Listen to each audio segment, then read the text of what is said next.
Ledger is a writing podcast and a gentle reminder that you should embrace your own moments of cringe. I'm your host, Austin Wilson. Welcome to today's show, where I am chatting with Alex Wrekk. They are the writer and creator of Stolen Sharpie Revolution, a fantastic book that is now 2 decades into its print run, which is freaking awesome. And it is also continuing its influence on zine making and zine makers the world over. That's where I found Alex's work initially. Alex also creates the zine Brainscan, and sometimes a handful of years will go by before a new issue shows up, but it is always being worked on. We also chat about doing multiple drafts of zines, one of my favorite topics. We talk about the presentation of zines themselves and how the format can maybe even affect the thing that you're writing. We talk about how I view Stolen Sharpie Revolution as an amazing permission slip to all creators out there. I really do think it is just a great ignition for whatever creative ideas you have and can get your hand to the page super quickly. What is a zine? We talk about that too. But truly, a zine is whatever you create when you sit down to make a zine. It's an art form driven by the do-it-yourself mindset, and that's something that Alex and I talk about, of course, which means, hey, you listening, you should go out there and do it yourself. Make a zine.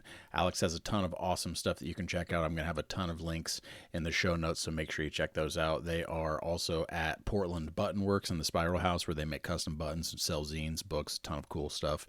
You can check out Brainscan there. And Alex is also the organizer of the Midwest Zine Fest. We talk about what zine is, so make sure you get your ears perked up for that. But really, it's just this great conversation about creativity, about doing it yourself and not being afraid to recognize that you don't need outside validation or outside voices telling you that your life has value. It already does. And sitting down to do the thing without any expectations, just because you're doing the thing, is one of the most rewarding aspects of zines. It's a great conversation. I'm glad Alex got to stop by. As for my stuff, go to Moss Heart Books and AustinRWilson.com to check out my fiction and other things. I have a bunch of copies of Stolen Sharpie Revolution at Moss Heart Books, and I've already done one zine workshop where people stopped by. We learned how to fold up a single sheet of paper like Alex and I talk about. It was super fun. I have more on the way. Check out my Instagram at Moss Heart Books for more info on when I'm going to do those. And email me at ledgerbooks@outlook.com. I think that's the email address, or mossheartbooks@duck.com. You can also do that one to let me know what you think of the show, or if there's any writer out there that you would like to hear me talk to. But as for now, this is my conversation with Alex Wrekk. I think you're in such a unique position to talk about a thing that I like to talk about here a lot, which are multiple drafts of things. And writing multiple drafts. And Stolen Sharpie Revolution is in its 22nd year, if I did my math right. 2002, yeah.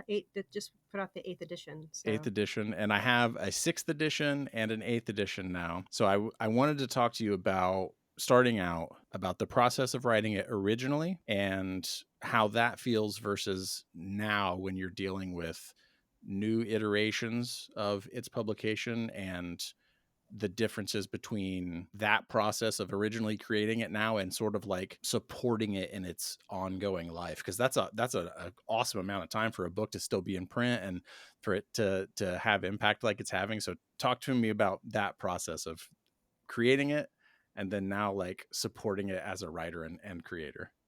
So at the beginning, I've been making zines since the early 90s, and I kept seeing the same problems, like people not knowing how to deal with distros, people having their margins cut off, people not knowing how to do the pagination. And I kept seeing the same things. And I was like, someone should write a book about this. Right.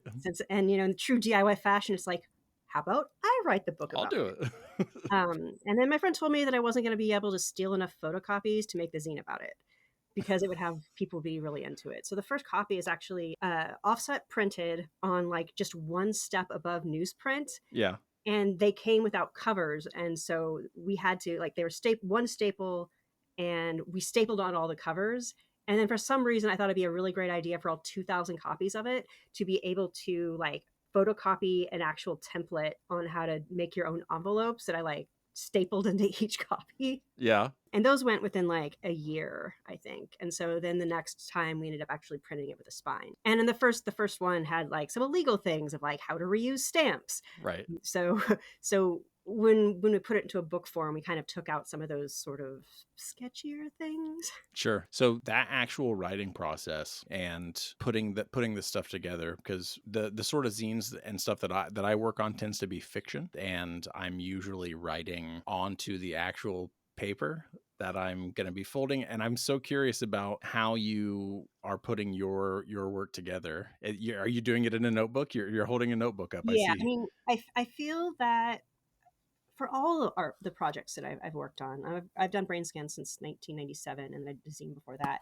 I feel like I've always been the geeky kid carrying around a notebook and just kind of scribbling things down. And I don't know whether you find this in fiction or not, but sometimes I find that you scribble down something and you'll go back to it later and you'll look at all of the stuff that you've written, and there's like kind of a line that goes through all of it that kind of starts to connect itself, and Yeah. you didn't know that you were consciously thinking about it, but that something in the back of your mind has been putting all of these little puzzle pieces together to create a piece of art. So that's kind of the way that I think about, like, I have this idea, like a memory comes to me and I write something down about it, but it's not until the reflection upon the reflection that I can see where it all fits together. I don't know. I think there's something really beautiful and magical about that process for me.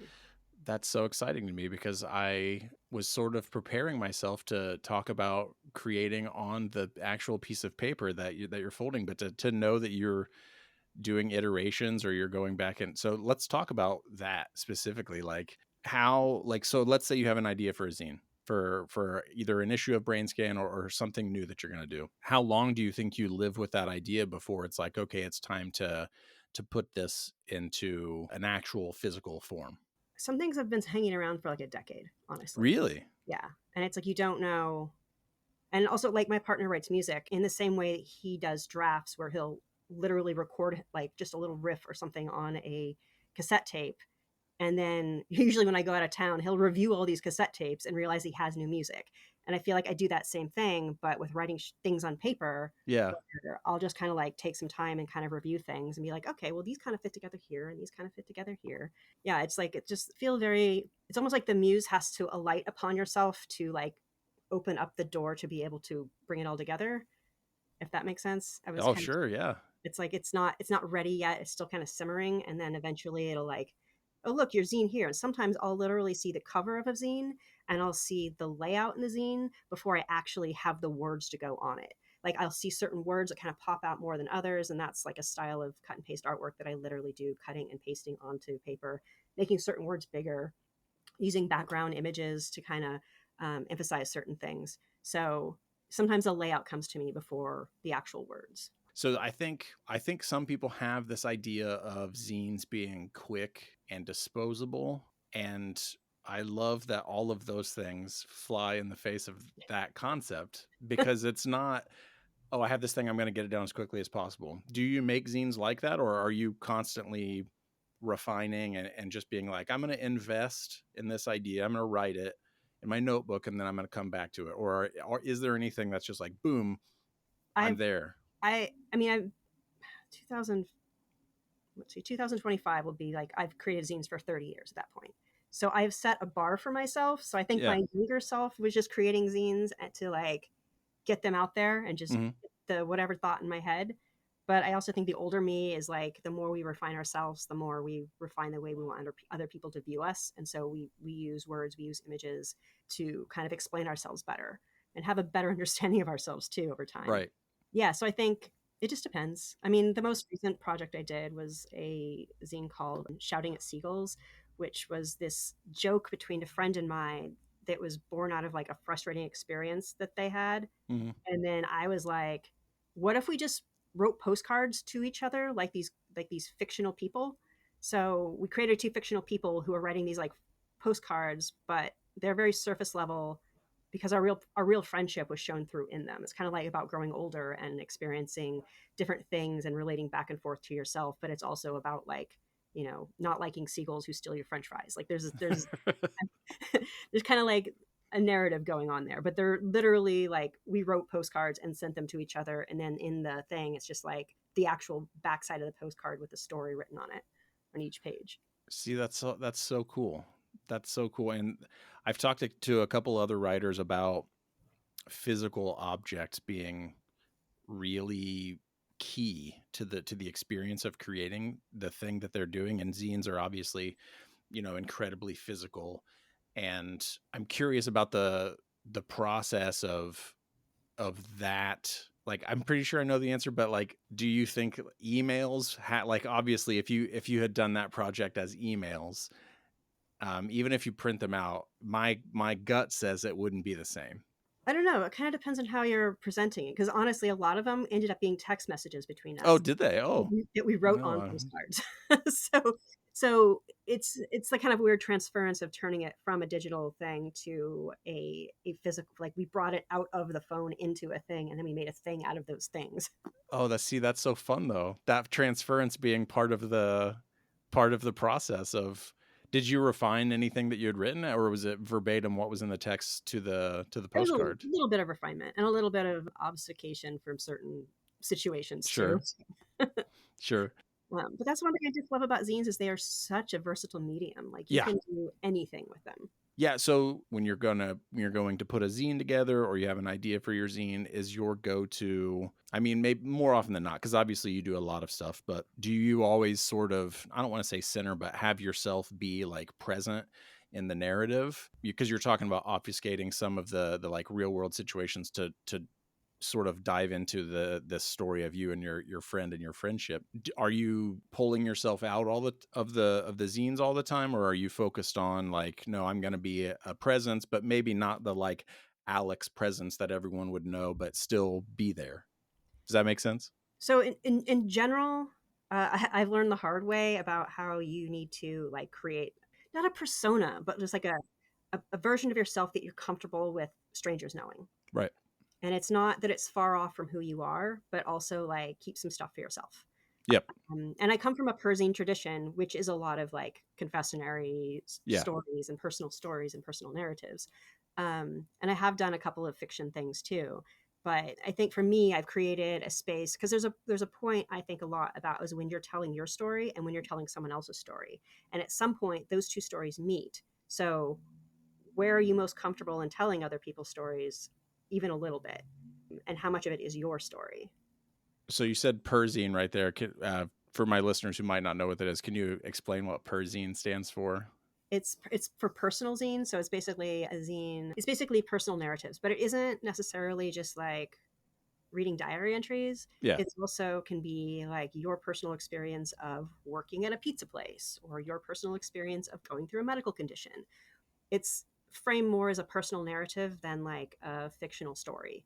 And I think that I don't know. That's one of the reasons I really think I got into zines is because I do enjoy that kind of like personal experience and how someone is like opening up their life to you and sharing an experience with you, which is kind of like I mean I grew up in Utah, so like I was a non-Mormon kid in Utah and Yeah. very isolated, and zines are what made me connect to other people outside of me. So I think that's why I really appreciated the Persian thing and when I got into zines. That and that connection, it's weird to think that that connection seems more visceral or almost more present with a zine, like, because I write a lot of fiction obviously, but the zine fiction, being able to like hand someone this thing I folded, there's a part of it that I think my brain, there is an aspect where I'm like, I know this isn't professional, meaning like it's not quote unquote published by a publisher, but there's another aspect of it that's like, but it's personal, and I love that aspect of zines.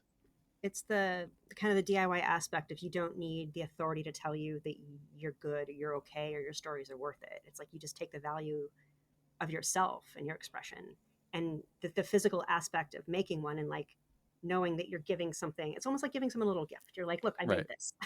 Yeah. And going to zine cons and like trading zines and having this back and forth. And the one thing in Stolen Sharpie Revolution I really love reading about, and this isn't, a revelation or anything, but the community. And I'm so curious about when you start thinking, because that's one of the things you recommend in Stolen Sharpie Revolution is who do you want to talk to when you're like maybe struggling with what you want to write about?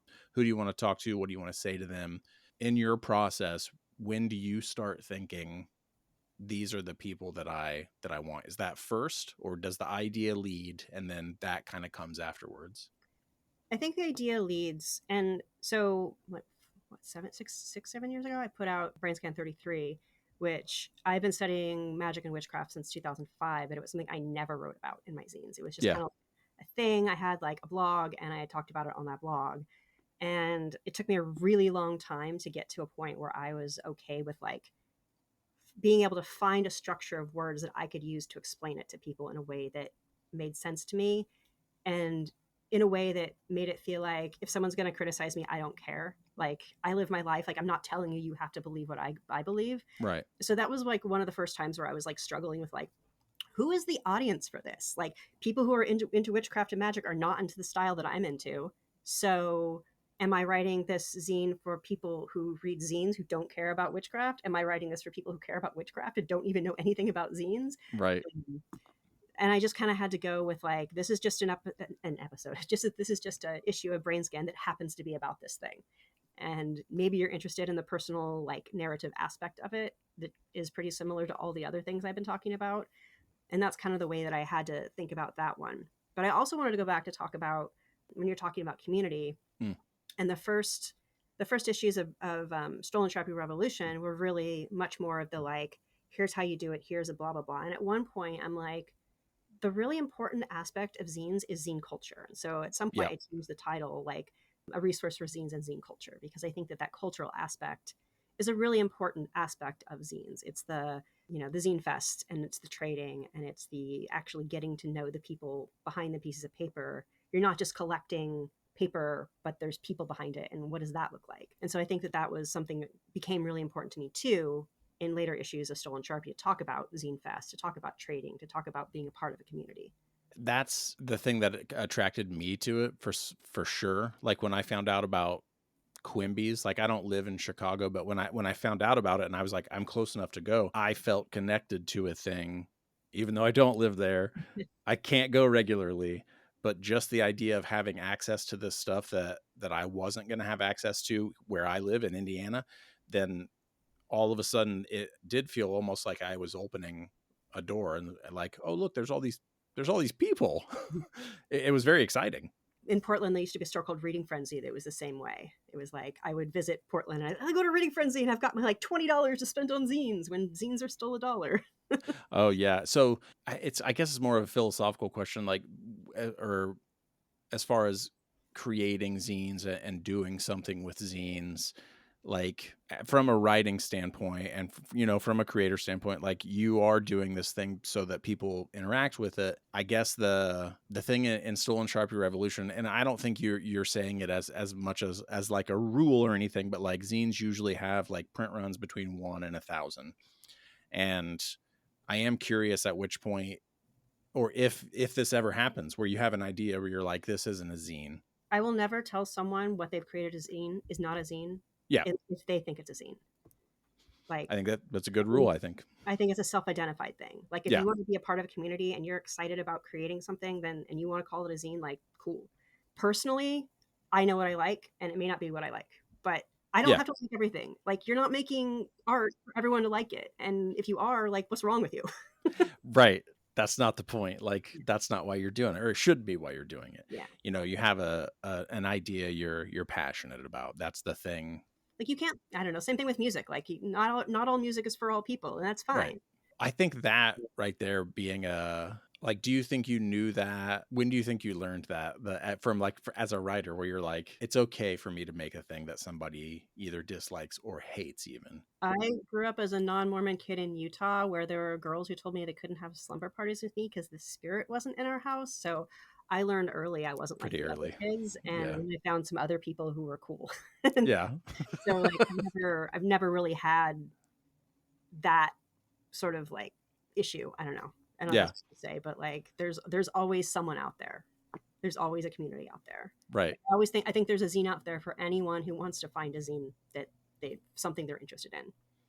I think so too. And now the amount of zines that I've found online, or even the idea of creating zines, because Stolen Sharpie Revolution was one of the things I found where I was like, oh, I should be making zines. Like, I have the push and the energy to do this thing, and I know that I can now do it. When you were writing Stolen Sharpie Revolution, did you see it?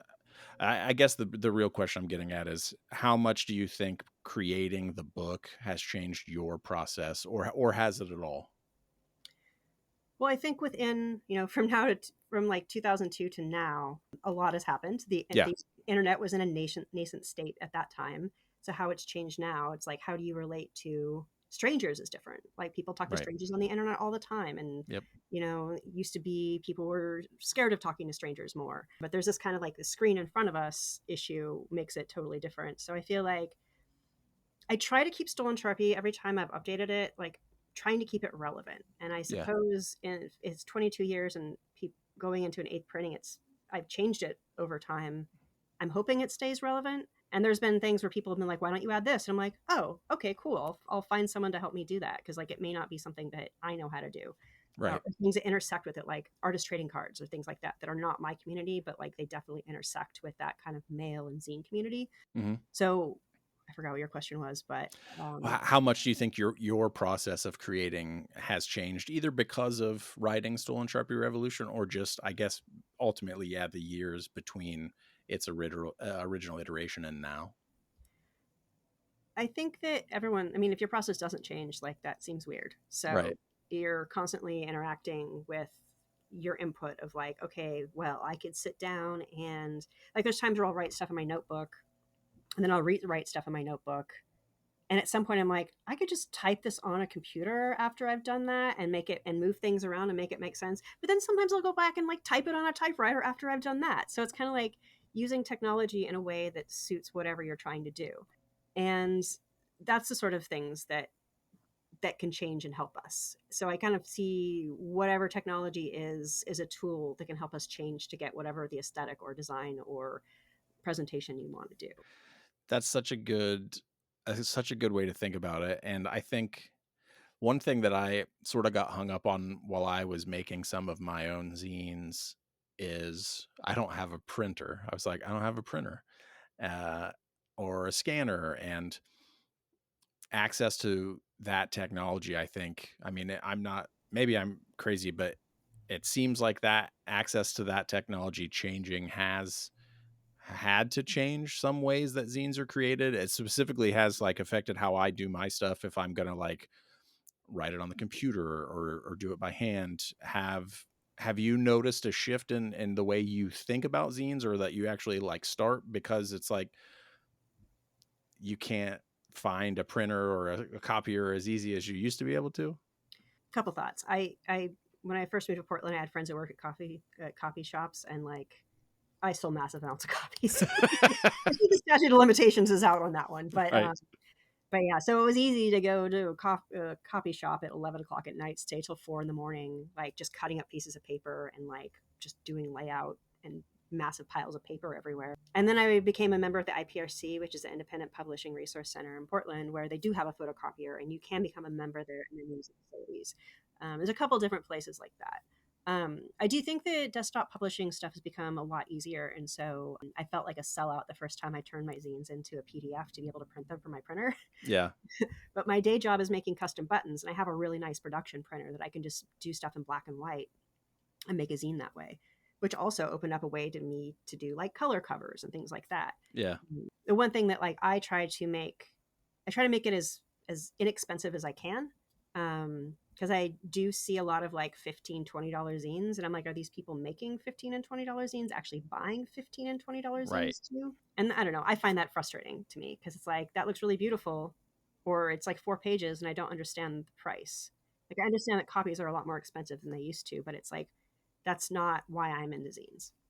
That does bring up another, a sort of philosophical question about like art and what we're creating, and the value of what we're creating. But I think it's impossible, I think anyway, to divorce the conversation between like, all right, I'm creating a thing, it's 4 pages, and maybe that means it's like a single 8.5 by 11 folded in half, and charging $15 for it. Like, for me, that's a thing where I'm like, I'm not going to buy that. Like, Yeah. that it almost feels like anathema to the conversation around what you're doing when you're making a zine, where you charge a price like that, but or for me to be like, well, I'm not going to buy that. That doesn't make sense.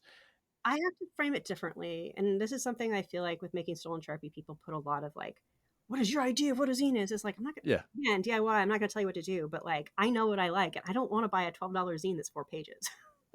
Like, Yep. but maybe there's someone out there who does. And like, I also understand a little bit in the art world too, where like people aren't necessarily buying the art because they like the art. They're buying the art because I think it'll be valuable in the future. So sometimes I think that people who went to art school do have this sort of art school concept of like they are creating a piece of art and Yeah. selling it as a piece of art, not as like a zine to share and trade in a community. So it's like we all come to zines for different reasons, but like they're not all the same, and we don't have Right. to do them all the same. But like I'm still not buying a $12 4 page zine. Right. Right. Yeah. And I think that part of creating, like, it sucks that we're victims of capitalism and that we live in this system that does this shit to us. But like, I'm not making a zine, and here I mean me specifically, because I'm like, time to rake in the money. That's not why I'm doing it. And I think it's weird to think that some of the art that I commit myself to, that there is a part of my brain somewhere, and maybe this is just my problem, that and other people have an easier time pushing those things completely away. Obviously, like, as I'm like sitting down typing, I'm not like, oh, money. But like, I've talked to several other writers about this, like the idea that you want the thing to be received well, and that is connected to a weird system that I didn't choose. Like, I was born into this weird system where it's like, if they're receiving it and I'm being compensated, then it means success. Or like, does that make any sense, or just total rambling nonsense? No, I mean, we're stuck in a capitalist system where like our value is set by whatever we make per hour. Right. It's like that's not really how art works. I mean, it'd be great. Right. Like if you spend how many hours, how many years writing a book, like you're not going to get compensated for the hours you put into it. And also understanding the book industry of like, okay, the publisher takes this cut, the distributor takes this cut, and like here's $3 for you, kind of thing. Yep. So yeah, I don't really know how to weigh that, and everyone has to do it differently. Yeah. And with zines, again, it's not like, let me print 15 copies of this, that, and there's my money. Like, it's, at least I've never had a zine where that was the reason I was doing it. For folks who maybe haven't read Brainscan or don't know about Brainscan, kind of walk me through the genesis of Brainscan becoming a thing and what it is for anyone out there who doesn't know. So my first zine was called Fun in a Bucket, and I did it with my sister in 1995, and I was making weird art and like weird lists. It was very 90s style, like amalgamation zine of lists and silly stories and things and silly cut and paste. And then in 97, I wrote my own zine, Brainscan, which was considered like I guess I didn't call it that at the time, but it was a perzine. It was more like my own personal stories of like travel stories or broken heart stories or things I did with my friends or how much I love the city of Portland. And it's just kind of been a little snippets of stuff in my life for however many years now. And whether that's, uh, stories of getting out of an abusive marriage, or whether that's stories about traveling around the country, or whether that's stories about how I became a witch. Yeah, it's kind of like a little bit of everything. But I think that like I mean, I think I have a recognizable voice in those stories, and also like a layout style that kind of is grown over the years, and it's kind of like a thing that's grown along with me. Is kind of how I feel. How long is an average issue? It depends, because I've had ones that were like I've had issues that were, you know, literally 20 pages of legal paper, and I've had ones that were like 4 sheets of paper.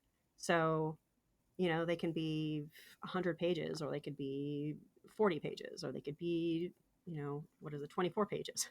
Wait, what is the? Sorry. 24. Yeah, I think that makes sense. They're all different sizes too.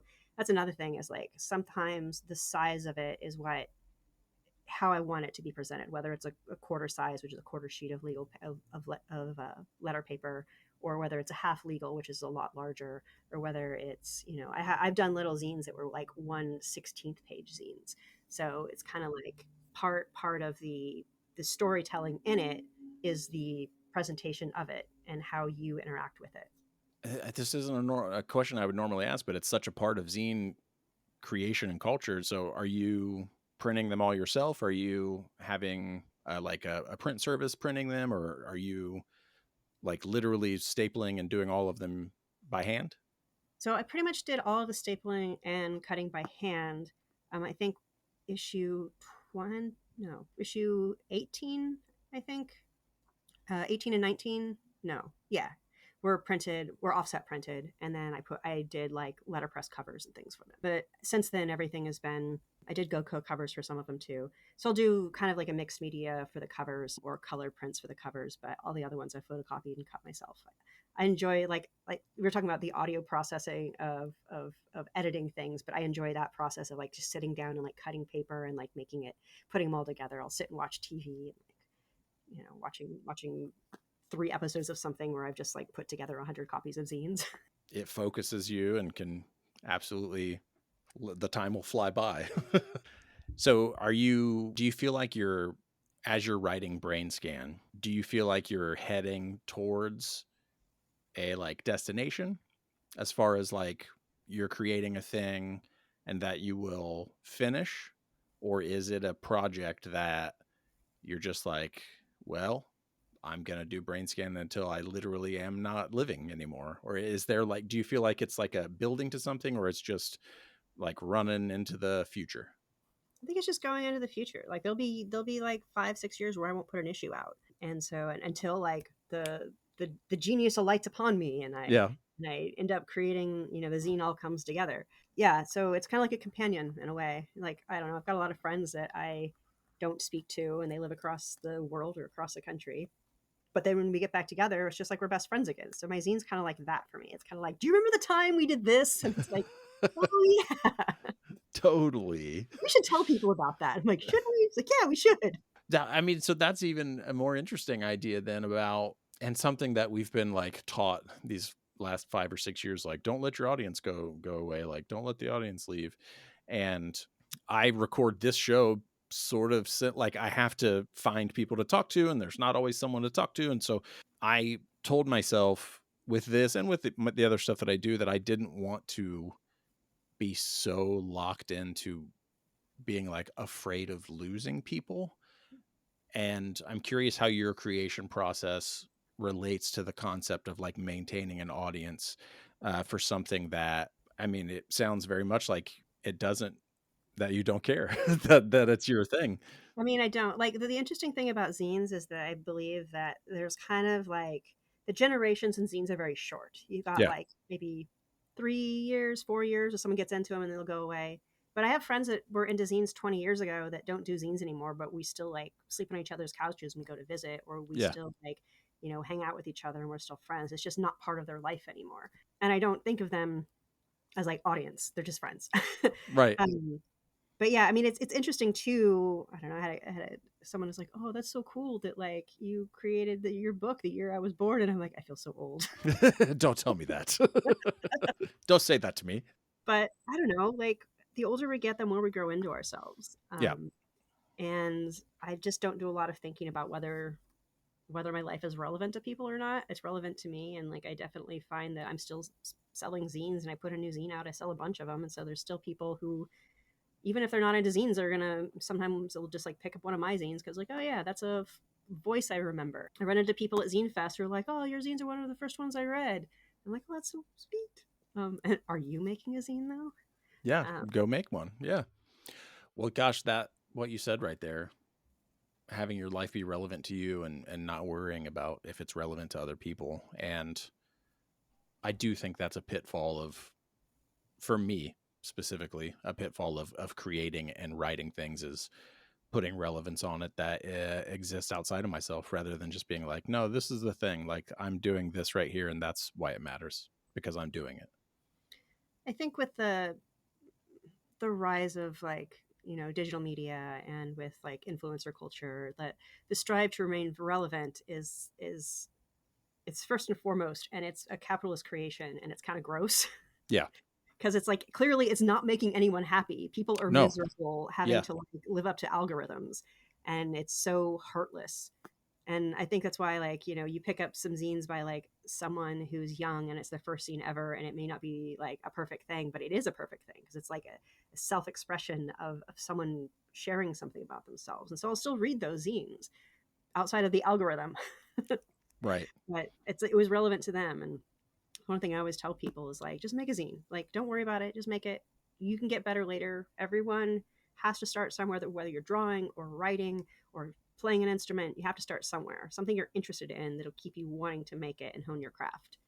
And sometimes honing your craft should be more about yourself than satiating an algorithm. Yeah, I agree. And also just the joy of doing it. Like when I learned how to fold an 8.5 by 11 sheet to make a little, Like a one-page zine. yeah, when I learned how to do that, I was like, holy shit, I can do so much with this. And I showed some people how to do it the other day, and watching them react that same way, being like, oh my God, it's a little book. I'm like, I know it, it's a single sheet of paper. It's really cool. Well, and it's also really easily reproducible. Like Yep. you don't have to know how to do all the pagination to be able to get things to look right on a photocopier. You could just print off one page on a printer, not even a photocopier, and make a little zine. But please don't charge $12 for it. Don't do it. Don't do it.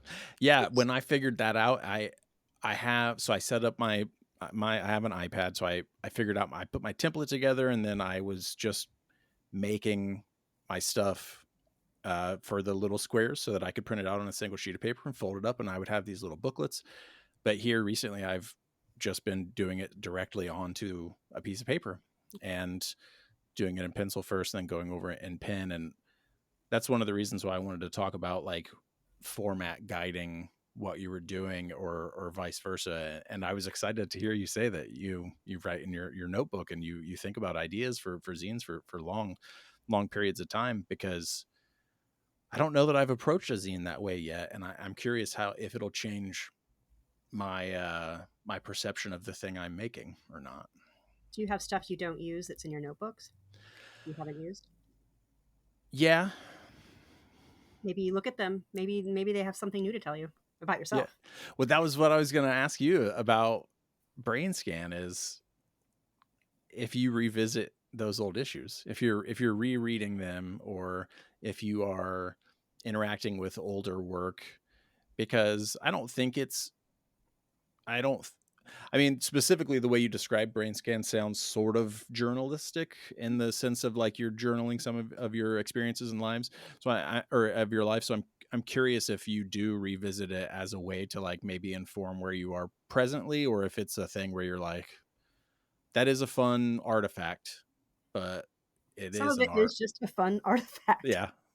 but some of it's like, I forgot I did that. Or Right. like, it's funny that I did that then because I did that at the same time 2 years ago, Right. like at the same time of the year. Things like that. That it's nice to have a documentation. I think more that I do the documentation, whether it's like putting pictures on Instagram. I love it when it reminds me of things, because I think at some point I'm going to lose my mind and not remember. So Right. it's more about me documenting things sometimes than other people. So I like that reminder. And it's just kind of like a signpost of where you've been. And it's like, some stuff is cringe, but also like, we've all been cringe, so deal with it. I was gonna say, I think the freedom to know that, you know what, 5 years from now, I'm probably going to look back at this and be like, what a dork I was. Why was I doing that? But worrying about it in the moment, I think it just makes you powerless. It almost will just render It's you polarizing. completely immobile. I think a lot of people are stuck that way when they start to make it. What do I make a zine about? It's like, what are the stories you tell your friends? Yeah. Those like, make a time capsule of those little stories you tell. It's a good place to start. And also, yeah, like you just said about, we're all cringe at some point. Like, just be brave enough to be cringe. Like, don't worry about it. Are you living in that cringe past, or are you moving on to create something new? Because like the problem is if you're living in the cringe past as opposed to not progressing in your life. Oh yeah, right. And if you, I think maybe that's one of the big problems. Like if you can't recognize that you were cringe at one point, uh-oh.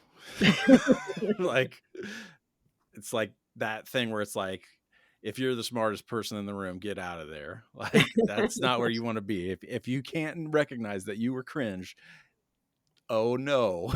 Yeah. Go forward in another way. So what do you want to do with zines from here? It's sort of a broad question, but like realistically, and this is why I reached out to you, Stolen Sharpie Revolution for me was one of those things that was like this awesome guidebook, but like this awesome definition and almost like this permission slip. And I love books that are like that. I love that you said permission slip because that's what I want it to be. To be like, I didn't want to write a book to tell you how to make zines. I wanted to say, here are some options. Now do what you want. Um, It and feels that way, and truly. what I want is for it to remain relevant. Yeah. And I think that that is like relevant to people who are interested in doing it as a starting point and giving them some ideas, relevant in the media that we're moving into, whatever that happens to be, for me to be conscious of how digital media can change the way that we look at art, how we can express art, and how we can find art.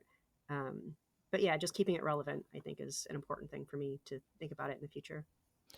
With zines specifically is, and again, this is sort of more broad, but the focus on the physical object. I love, like, physical zines mean so much to me. I love them, but now I can read digital zines and I can find the voices from all over the world that I'm maybe not going to be able to hold a zine in my hand from. And I'm curious when, and I, maybe just for you specifically, because I know this is what your book is definitely about. And that's one of the reasons why I love it, is like, there is no like drop dead definition of what a zine is. Like, you define the thing, whoever you are creating it. But for you specifically, when do you think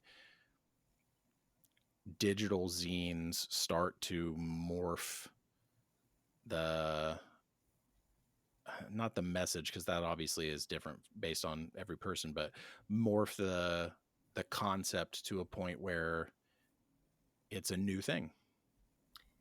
So I remember at one point, like in the 2000s, it was like, blogs are going to kill zines.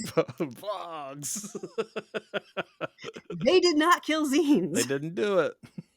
So I think that there's always going to be people who want the physical representation of things. Yeah. And they want to be able to trade that thing with other people. And if people want to make webzines then and things that, you know, digital media, then they can make digital media. But I think that there's still going to be people who want the actual physical thing. And I'm not, I stare at screens enough that I don't want to read zines on a screen. But some people, that's the world that they live in, and that's fine. Yeah, like I don't want to, again, I don't want to yuck anyone's yum, but I know what I like. Right. Well, yeah, I mean, physical media is very important to me, obviously. But I do think the ways in which people are creating things now, you know, writing books and music and movies and short videos for every platform you can imagine, that we are starting to see some of those communication styles change, and the ways in which we're interacting with each other have obviously shifted dramatically because of social media. I guess the thing that I would be worried about is that those forms would, not that they would kill zines, because I don't think that's going to happen, but that there's some sort of large shift where people are like, well, this is not a zine anymore because it's just on a screen. And obviously you and I know that that's not really a thing. But like, call it whatever you want. I mean, I can't imagine going to a zine fest where someone's like, here is my iPad. Would you like to look at my Do you want to zine? scroll my zine? That's not, that's not fun. Yeah, no, it's not. So what's next as far as writing? Do you have more Brainscan percolating, or what you got coming? I do. I think I have at least two. Yeah. One is I think I have done 3 zines about witchcraft, and I have or 2, and I have a third one kind of in the works. I was just going through the notebook, and I'm like, hey, these kind of fit together. So I have that, and then I want to do a cook zine. I haven't done a cook zine before. Like recipes? Yeah, I think especially during the pandemic, there's just a bunch of stuff that just started to find the way that I like to do the thing. And my I have like a little like field notes thing where I just write recipes. And so whether it's just different kinds of, like, I'm vegan, so it's like, oh, it's, tofu marinades, and then like the next page is like my partner makes fermented like sauerkraut, so here's a sauerkraut recipe, and like just random stuff. So trying to find a way that is not just like a recipe but like a story, but not in an annoying like here, read 5 paragraphs before you get to the recipe, like on the internet when you're looking up a recipe. Right. Oh gosh. That first paragraph, every time where it's like, people have always told me, I'm like, no, no, no, no. Tell me, sourdough, give me the list. Yeah. So for me, it'll be, here's the recipe, and here's like a little like tiny story about, like, I don't know, like sourdough in our house, or Yeah. uh, the person who's no longer on my life who taught me how to make this one thing, kind of stuff. A way that you can, like, people can live on who don't exist anymore either, to be like, here's a story that my grandmother's told me about making this. So yeah, I'm hoping to pull some things together for that. So those are my next 2 projects, which are very different, but also Brainscan. So when you write those, would you work on them at the same time, or are you just like, I think that probably do the witchcraft one next, because most of those little snippets are already done, and then I'll have to the recipe's already done. I just need to sit down and write stuff for them, yeah, and then trying to find a way, because most of my recipes are just like, here are the ingredients with no instructions. So like trying to find instructions to make sense to other people is sort of it's a whole other world of recipe oh writing. yeah. So, and now you'll be able to write this. Do you have any of the stories connected to them? Is that what you meant? Or you don't have the, like, Oh, the yeah, stories I yet? have some of them, but not all of them. But also, like, sometimes there's things that no one tells you to do. Like, here are things that are like, I always have in my kitchen. Yeah. Here are some things that are stupid to have, and here are some things that are good to have. Yeah. Like, I don't know what I did before I had tongs. They're perfect. What did we do before we had tongs? One of the big questions I ask, not everyone, but a lot of people, is, do you write every single day? No, I wish I did. I wish I was one of those artist way people who like did their 15 minutes of writing every day, and I just can't bring myself to do it. That's so funny you said that. I bought that Artist Way book when, let's say, 2 years ago, and I was like, this is it. This is time. I'm gonna do this shit. I can't.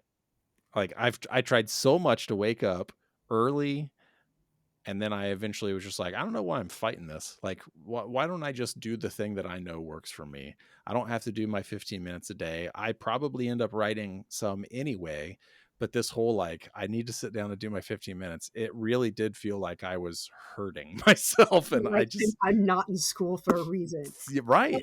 So my other problem is like finding time to do enough reading, because I sell books and I want to read a bunch of them before I put them in the catalog. So my friend was over and they were like, "Do you ever just need to sit and read?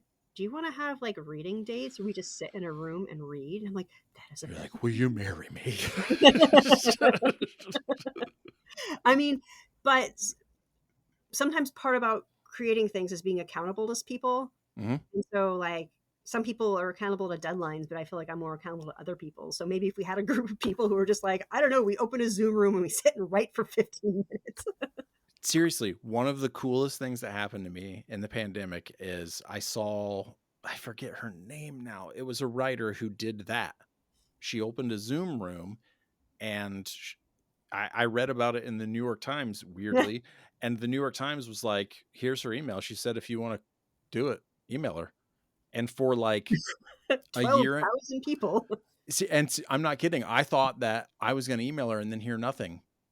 For the next like a year and a half or 2 years, I would join this Zoom call with, there were people in like China, like, and then all of these people in New York who were like friends with her. And we would do Zoom. Literally, we're all just quiet and writing. And then I lucked into finding another one of those things, and it was so insanely helpful. And it did actually feel weirdly connective, even though it's like a screen, and but we were all doing a thing. Yeah, there's a thing in ADHD, like a tool, and it's called body doubling. And so for one of the online conventions I organize, we have body doubling sessions where like we all get in our Zoom chats, but we also work on our own projects. So I don't know, it's like being accountable to other people in a way like that. It's really helpful. I think so too. It has been great talking to you. This was super awesome. Thank you so much for coming by and talking to me about Stolen Sharpie Revolution and zines. And just, it's so exciting to make stuff. And I'm glad I got to chat with you about it. Yay, thanks, Austin. It was really good chatting with you. That was my conversation with Alex Wrekk, the writer and creator of Stolen Sharpie Revolution, one of my favorite little books. It can fit in your pocket. You should totally grab a copy. Again, I've got copies at mossheartbooks. Go to mossheartbooks.com or follow me on Instagram at mossheartbooks. Go to portlandbuttonworks.com. You can find copies of Alex's work there. And also you can find copies of Stolen Sharpie Revolution at silversprocket.net. They are the publisher. They also publish a bunch of other cool stuff, a bunch of comics. Go to their website or their store and you'll find a ton of awesome stuff. Trust me. Thank you so much to Alex for stopping by, for the inspiration, the energetic chat. It was a lot of fun. I loved it. And thank you, as always, for listening. I appreciate you a ton. I'll see you next time.